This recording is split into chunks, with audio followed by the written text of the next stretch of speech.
Okay,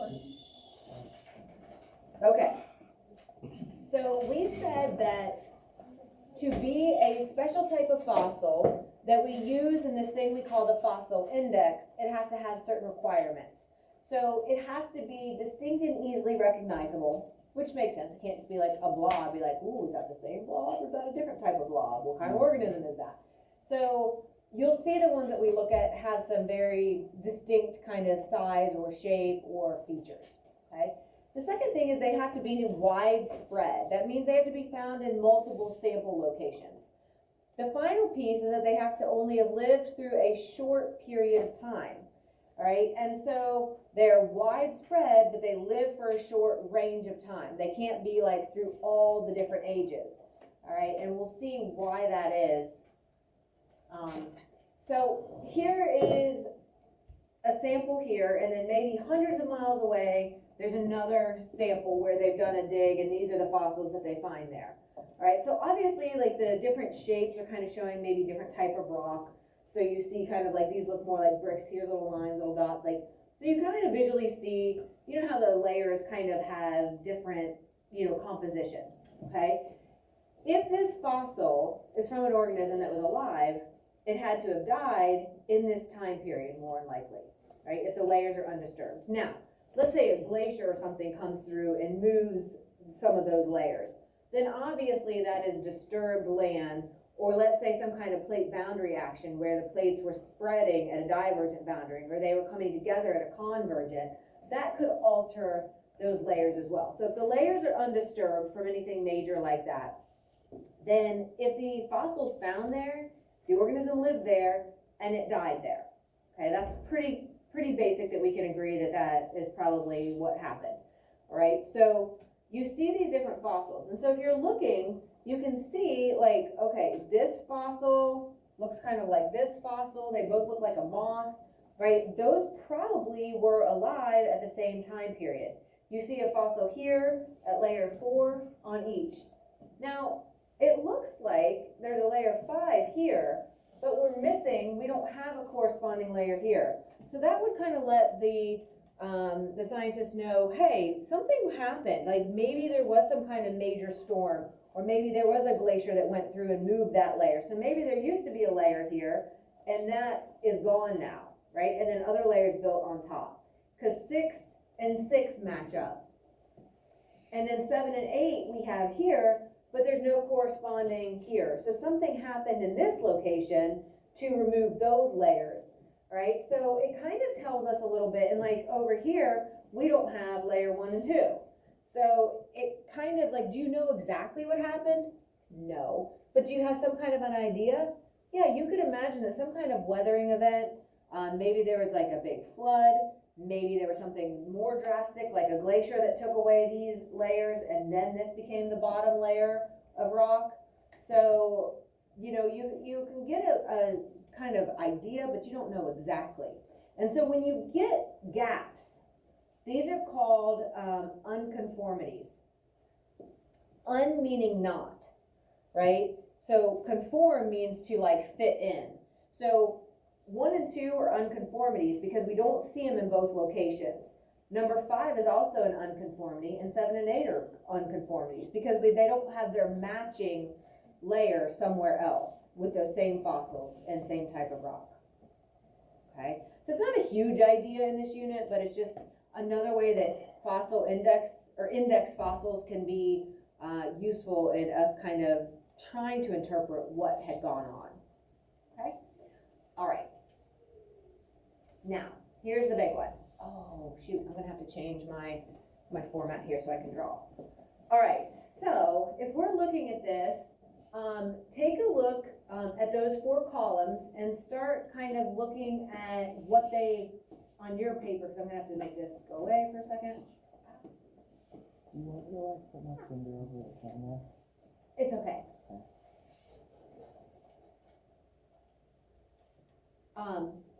If you look at your paper, start looking at those, they call them outcrops. Those are just sample locations. So for us, it doesn't really matter like where they were located or where those samples were obtained from. Just know that they are, maybe, within the same state or maybe within the same country or something like that.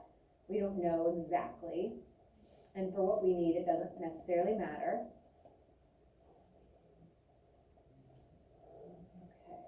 Okay. Sorry, I forgot. There we go. That I had to draw. And I have to have different settings for that. Okay, so we are going to take a look. So our requirements to be a good index fossil is that it has to have lived a wide range. So in all the samples, all the outcroppings, but in a short period of time. So short period of time means through one layer. Because if it lived in all of them, then it was alive for a long time, and it doesn't really help us narrow down, a specific age range, because we're trying to figure out how old is this fossil, or how old is this rock layer. And so if you can pinpoint that it lived in multiple locations, but only for a short period of time, it helps you pinpoint what that time period could be. It just makes it more specific and helpful. So we're going to go through, and we're just going to pick a fossil. We have fossil A, B, C, and D. All right, so we're going to let's start over here with D. So every place that I see D, I'm going to highlight yellow. All right, so I see it here. I'm looking. Do you see it anywhere else?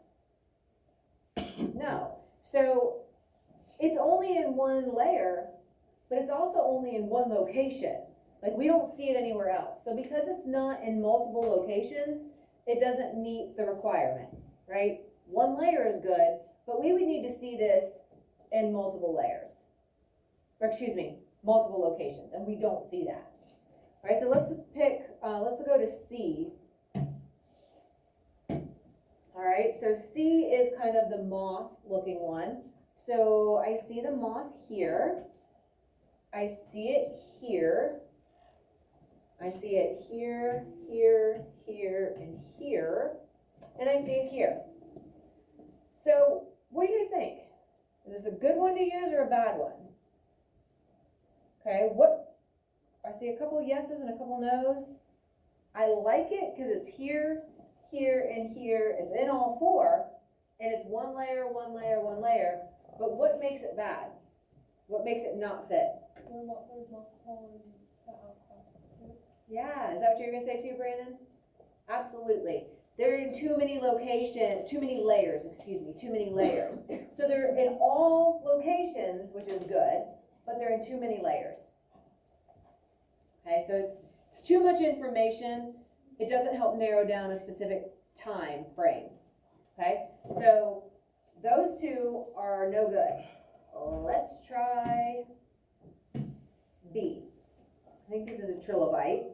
It's also pretty distinct looking. I see it here and here, here. Okay, so it is in all four locations, but what's wrong with this one too? Brandon? Too many layers, right? It's in 2 layers here, it's in 2 layers here, it's in 2 layers here. It's too many layers through too many periods of time. Okay, so it's in all the locations, which is good, but it's just, there's too many of them. All right, so now that leads us to our final, maybe none of these will be, I don't know. So let's look at A. This might be called the ammonite, which you guys don't need to know the names, but remembering, right? What do you see? Do we like this? Do we not like this? Ava is looking very serious, like, yes, I like it. What do you think, Kenna? In each layer, like there's only one in each layer. Good, so they're only in one layer. Are they in all 4 locations? Yeah. So see how this one that I have circled with the stars is different. It's one layer only, but it's all locations. All right, so what I would like you to do, find a spot. I don't think I have this. Yeah, I want you to draw in maybe like off to the side, you have a little bit of space. I want you to put this.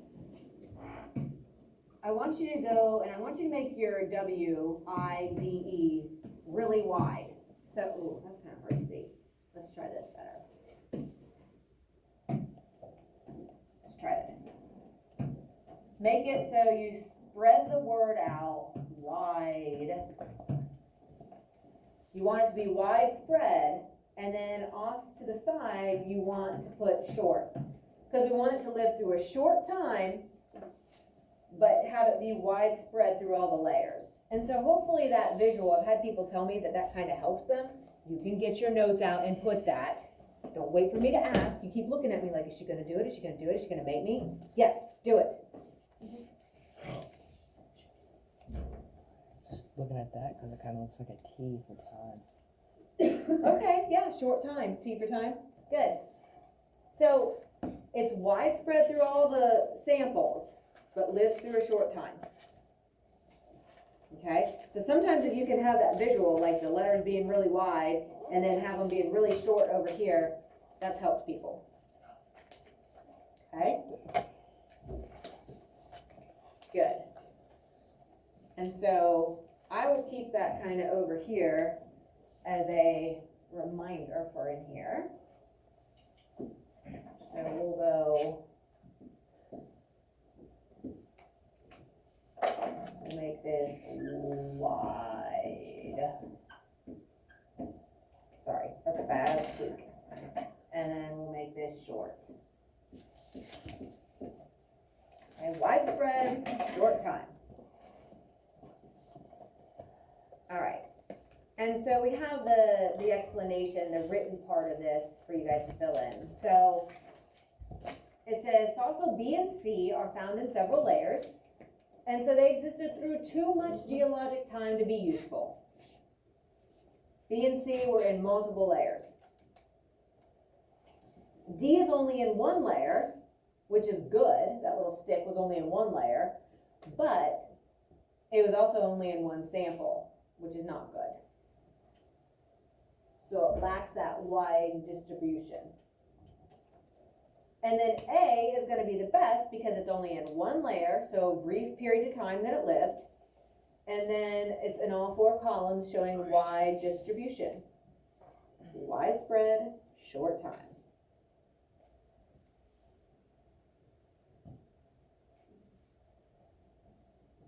Landon, you with me? Okay, we will come back to the fossil rock anthem. You thought that you liked the adaptation. You're really gonna like this I one. promise you not. It's gonna get added to your, get hyped, I promise. When you say that, it makes me not want to watch it. I know, you just wanna prove me wrong. Huh? We will at the end of class today. Okay, so evolution, when we say fast evolution, keep in mind that's like relative to like the history of the earth. So it's still not super fast. Okay, so if we say slow versus fast evolution, it's a little faster than the slow version, but it's still slow. Okay, so just kind of, it's not like, oh, in 2 days or 2 years or 2,000 years. Like we're still talking hundreds of thousands of years usually for evolution to occur. Okay, so there is a different rate though that certain things evolve depending on like environmental pressures or what's going on, like, you know, how big of the changes are there happening. And so certain things obviously that we've talked about will speed up evolution, or like it just kind of is slow and steady. So the fossil record can show this. It can show us, did they make big jumps or did it like evolve slowly? And there's lots of transitional forms, what we call it. So we'd expect to see from ancestor to descendant, so like grandparent to grandchild, right? That's what we mean by ancestor to descendant. You know, these transitional forms. And so think about what the word transitional means. It's a transition. I actually teach a 6th grade transitions class this year. It's the first time like we've ever had this class. What do you think a 6th grade transitions class is for? Braden, what do you think? Well, 6th graders become a big 7th graders. Yes, well, and there's still a lot of little seventh graders, like physically, but we're trying to get them like prepared to go from elementary into the junior high setting. It's a difference, right? Yeah, I see seventh graders and I'm like, whoa, you guys are all kinds of special, right? You can just tell, like, and that's how I looked at you guys last year. It's like, oh, seventh graders, wow, different. Yay. Weren't you the one that was, like, taking them around the school, or was that? Mhm. Yeah. So it's a transitions class to help them adjust from the change of elementary, transitioning into junior high. Like, let them know what to expect a little bit. We'll see if it works. Is that why I see sixth graders walking down the hall? They have specials, like they go to Mr. Irwin, they come to me, so you'll see that. So it's like Okay, a so- extra credit class. If you see a transitional form between like fossils, you know that the evolution was a slow process because there was time for like small changes and then more small changes and then more small changes to occur, okay? And so that's what we mean. And so we'll look at some examples here. So if you started with this little organism, don't know what it is. So we have this little organism, and then over time it got these little lines to it. And then over time it had these spikes to it. And then over time those spikes turned into these like flagella-like limbs, Starfish. right? Possibly, right? And so we see the transition. It started here, transitioning to this, continuing the transition, adding the spikes, and then the spikes transitioning into, like that, the little flagella or limbs or appendages, however you want to say it. Okay? Food. So we're seeing a change over time. That's all transitional forms mean. We see forms that transition. If we see going from an aquatic, kind of looks like a dolphin, the body kind of changes shape and is elongating. The fins are kind of getting more like tail-like. The little flippers here become more elongated to form more limbs. And then next thing you know, they are less and less aquatic and more land animals. Dog. That would be a very, very big progression. Starting from here to there, you'd make a big jump. Like, it's hard to see this changing into this. But if you can see the transitional forms, you can kind of see, like, oh, okay, like you could talk me into this changing into this and then finally changing into this. Would I buy right away that it went from this to this? I'd probably be a little bit more skeptical, right? I'd be like, I don't know, I don't think so. Like, that doesn't feel right. But if you see those transitions, you can see that this was a nice slow process. So fossils are organisms that are going to show these intermediate states. We call those forms transitional forms, okay? And so we see these transitional forms throughout the fossil record, providing that evolution has been going on for millions of years with millions of different species. Like, so we see, it's not just like, okay, I have fossil evidence of this happening for one species. We have it for a lot of different species. All right, we'll look at a few of those examples. So one of them is called Pakicetus, and it was described as an early ancestor to our modern whale. And so the Pakicetus were land mammals, but it's clear that they were related to the whales and dolphins based on a number of specializations in the ear. So if we have a skull of a gray whale, okay, and it has nostrils at the top of the skull, okay, it would appear that the Pakicetus here has the holes at the front of the skull, nostrils at the top of the skull. If we had a transitional form, we would kind of expect that maybe the nostril hole would be in the middle, and we do. We have the transitional form of this Antecedus is what they called. So 50 million years ago, 25 million years ago, and then the gray whale today. So you have that transition from being at the top to the middle, and, oh, excuse me, I went the wrong way. From the snout to the middle, and then finally to the top. So if you're looking at certain features, you can see that change over time. Again, this is not something that happens quickly. We're talking 50 million years here. Last one didn't look like a whale. It looks like just bones. Well, it's just the bones of the whale. I know, it doesn't even look like a like a whale at all. yeah. You should see the skeleton of a beaver. I'm good, thank you. Why do you know what a skeleton of a beaver looks like? You probably saw it at Candlewood, right? No, it's just something I saw on TikTok. It was like Oh. what aliens think the mammal would look like versus what they actually look like. Oh. Well, let's just leave TikTok out of this for a minute. But I'm glad it has little science in there. Okay, so slide 31. We can determine the pace of evolution if we look at this fossil record, obviously. And so if we're looking at a rapid evolution, and again, rapid, we're still not talking like 100 years. We're still talking thousands or millions of years. Okay, so if evolution happens in these quick jumps, or what we call as rapid, we'd expect to see big changes in the fossil record, okay, with very few transitional forms. So we'd expect to see from the snout going straight to the crown or the top of the skull, right? Skipping that middle phase. Okay, so, all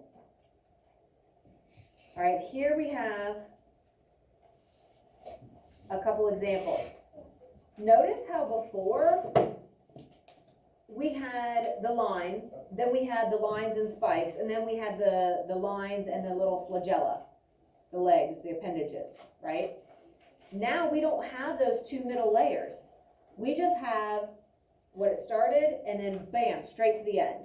So it didn't make a bunch of transitions. It just went from one to the other. So maybe there was a lot of environmental pressures. Maybe whatever was happening, the climate had a big change, or maybe there was some kind of big natural disaster event. And so a few that were like this, just random, they survived. And then they passed that on, and that became the new version of the species. Okay? We don't know what really happened, but we know something had to cause them to go from this to this. Okay? And so I think that that's a pretty good example there. Okay, so if we're looking at this, we're trying to pick one that is slow and steady and which might be kind of a rapid. So the slow and steady are going to be less dramatic in their changes, right? They're going to see those transitions as you go kind of from one to another. And so if we're looking at big changes, right, we are looking at our rapid going on over here. You don't see them all looking just a little bit different and a little bit different and a little bit different. Here, you go from this version to either you get all white or you get all black, right? You make those big jumps. So this is the rapid. Slow and steady, it's kind of a little less dramatic. You get a little change and a little bit more change and a little bit more until you end up with something different. Okay, I think honestly the best example again is this one where you go from here straight to here, and I'll back up to the other one again. You skipped these two middle. You went straight from there to there. You didn't have the little lines and then the lines and the spikes. Those were totally gone. You just went here to here. So this would have been slow and steady, and this is my rapid. No transitions, just bam, you're there. Okay. All right. So, we're going to look at, it's still related to fossils, but there's two ways to date it. Because all of this fossil index stuff has been kind of like, all right, if we can find these fossils, maybe we can help figure out how old things are. How old was the organism that this fossil came from? How old is the rock layer that that fossil was found in? Right? And so there's two types of dating. The first one is relative dating, and the second one is absolute dating. Do not panic. It is not like dating your cousin. That's not what we mean when we say relative dating, even though it was in that Kahoot and you guys got all freaked out, right? So it is not talking about dating a family member. And usually somebody's like, well, maybe if you live in Alabama, and I'm sure Alabamians, if that's a word, would not appreciate, and usually every year someone brings up Alabama. I'm like, Actually, that's just kind of rude. Georgia. Actually, Maybe. in Egypt, they do that. I know we were cousins. Gotta keep the bloodline pure. Yeah, well, and in history, like the English history is all throughout, and that's kind of why things the gene pool gets a little shallow, and so there tend to be some genetic issues if that happens. So, yeah, throughout history, there were a lot of monarchies that wanted to keep the royal family pure, and so they didn't like let any outsiders marry in. And yeah, so there was a lot of inbreeding, incest that happened throughout history. Like, I'm not making this up, like, this is for real. But there were a lot of genetic issues that started happening generations down the road because, and we'll talk about this more when we get to our genetics unit, but yeah, the gene pool gets too shallow. Instead of playing like with 52 cards, they're playing like with 20. That's all the variety that gets mixed in, right? So, yeah. Okay, so relative dating. And so here are some important things that you're gonna have to keep separate between relative versus absolute. Relative is only an estimate. And it's a comparison. You're comparing the rocks below it and the rock layers above it. And that's what's helping you figure out the age of the rock that you're dealing with. So it's an estimate and it's a comparison. The oldest layer is going to be on the bottom. The newest layer is going to be on top. And it varies the layer that's below it. So you have the oldest, and then you have another layer that forms, because think of sedimentary rock, right? Where these fossils are found. You get another layer, and then more sediment, and it forms on top, and then more sediment, and then more sediment. Next thing you know, you have like 5 or 6 layers, okay? We'll talk about this thing called an intrusion here in a minute, but if you just look at these layers, oldest is always on the bottom, youngest is always gonna be on the top, unless there's this thing called an intrusion. The next type is called absolute dating. This is way more scientific, it's more accurate, it's more complicated, but we also call this radiometric dating. And it's, like I said, it is more accurate. And it's actually measuring the amount of radioactive material that is being given off as elements change from being radioactive to non-radioactive. You're not going to need to really understand what radioactive and non-radioactive means this year. We have a whole couple units on it next year in physical science. And so just kind of understand this is dealing with radiation and that radioactive decay. And we'll look at a video that kind of explains it. But again, I don't need you to be an expert on it. We'll save that for next year. Okay. But this is more scientific. It's more accurate. And understand that these different elements within the rocks and fossils will decay or give off their radiation at a set rate, and that rate is what helps us determine how old something is. And so that's what allows us to know how old it is, how much of that radioactive material is left, and they can kind of work in reverse and figure out how old that material had to be or is. Okay, so those are the 2 main types, and we're going to start with relative dating. And thank goodness, it does not mean dating your cousin. Okay. The word relative in this case means a comparison.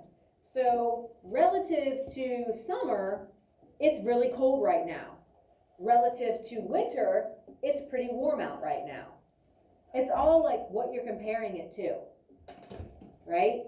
Okay, so, that's what this process is all about. So in this case, we're determining the age of something. So if I want to know how old this layer is, I know that it's older than what's above it, but it's younger than what's below it. So it's just a comparison.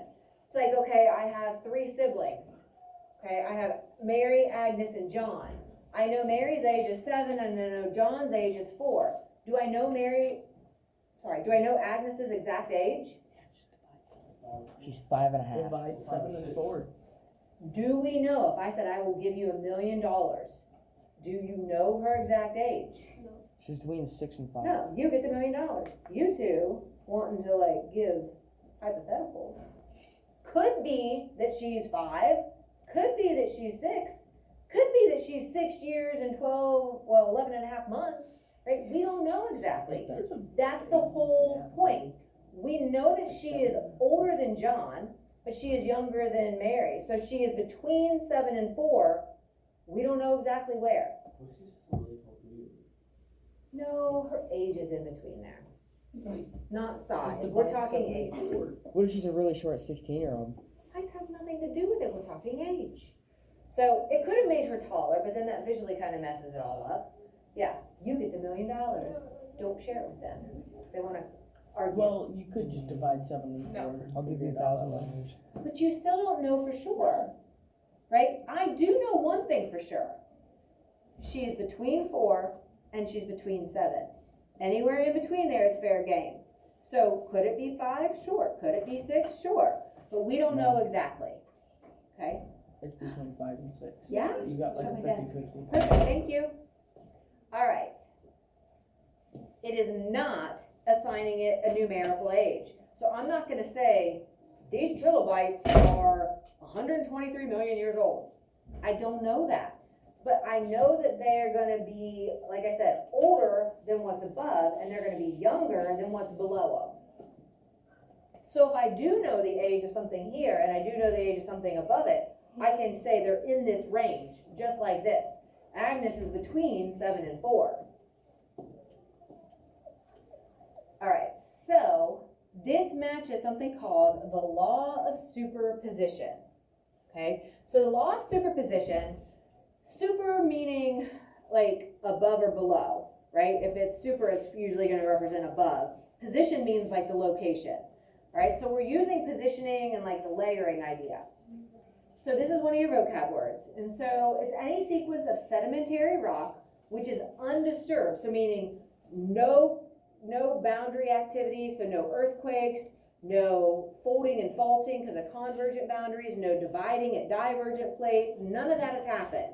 No glaciers have come through and changed anything. It's like perfectly unaltered layers, right? The oldest is going to be at the bottom, youngest is going to be at the top. So here's like a cartoon version. Oldest, youngest, they're undisturbed, that's good. Here you can see like kind of by color, and even here in the background, you can see layers.